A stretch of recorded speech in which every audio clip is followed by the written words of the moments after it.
আসসালামু আলাইকুম, আমি মোহাম্মদ শাহিদ হোসেন, একজন এসএসসি পরীক্ষার্থী ছিলাম। তো আঙ্কেল যা হয়েছে সব বাদ দিয়ে দেন, আর বিষয়টা ক্ষমা দৃষ্টিতে দেখবেন, যেহেতু ভুল করছি আমরা। আর আমরা অনেক সুখে আছি। আর আপনার মিথ্যা মামলার জন্য আমি এসএসসি পরীক্ষাটাও দিতে পারলাম না। যাই হোক, ওগুলো বাদ, যেটা বলার দোয়া করবেন আমাদের জন্য। দোয়া করবে আমাদের জন্য।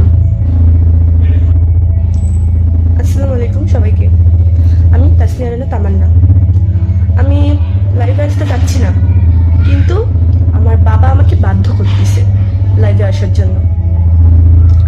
ঘটনা হলো, আমার বাবা যে বলতেছে যে আমাকে কিডন্যাপ করে নিয়ে আসছে, তো আমি যে আমাকে আমার বাবা জোর করে নিয়ে যাচ্ছে। আমি কিন্তু যেতে চাচ্ছি না, আমি যেতে চাচ্ছি না, তা আমাকে জোর করে নিয়ে যাচ্ছে। কিরকম কান্নাকাটি করতেছি। আর ওখানে উপস্থিত আছে আদমদিঘি থানার ওসি এবং আপনার পাঁচবিবি থানার ওসি। ওরাই কিন্তু আমাকে নিয়ে গেছে, মানে আমাকে নিয়ে দিয়েছে ওদের। এখানে ওদের দোষ কিভাবে হয়? ওদের দোষ এখানে কিভাবে হয়? আর আমি আমার হাজবেন্ডকে নিয়ে এর আগে একটা ভিডিও করছি। ওই ভিডিওতে আপনারা বলতেছেন যে ও নাকি কি বলে এআই। আরে ভাই, ওইটা পিছনে প্রোটেক্ট দেওয়া ছিল, যেন পিছনে বোঝা না যায়, মানে কিছু যেন বোঝা না যায়, বুঝছেন? এই জন্য ওখানে মানে প্রোটেক্ট দেওয়া ছিল। আর আপনারা বলতেছেন এআই। এই মানুষটা কি এআই? এআই এআই আমার সাথে আছি, আমিও এর সাথে আছি, এ তো এআই না। তাহলে আপনারা কোন হিসাবে বলছেন যে এআই?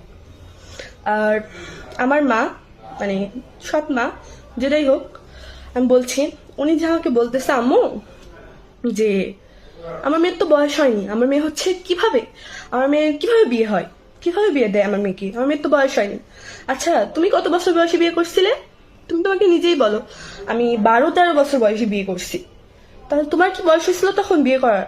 আর আমার তো 18 চলতিছে, 18 বছর আমার চলতিছে, 2 মাস কম, 18 বছর চলতেছে। আর তোমার কি তখন বয়স হয়েছিল বিয়ে করার, যে আমাকে তুমি বিয়ে করছো? বলো, তুমি তো নিজেই বলো আমি 12-13 বছর বয়সে বিয়ে হয়েছে। যাই হোক, আর আর আপনারা যেটা বলতেছেন ওটা এআই, আসলে ওটা এআই না, ওটা পিছনে প্রোটেক্ট দেওয়া হয়েছিল। এই জন্য এই ভিডিওটা বোঝা যাচ্ছে যে ওটা মনে হয় এআই দিয়ে কিছু করা হয়েছে। আসলে না, ওটা পিছনে যেন লোকেশন বোঝা না যায়, এই জন্য। আর আমি আমার বাবা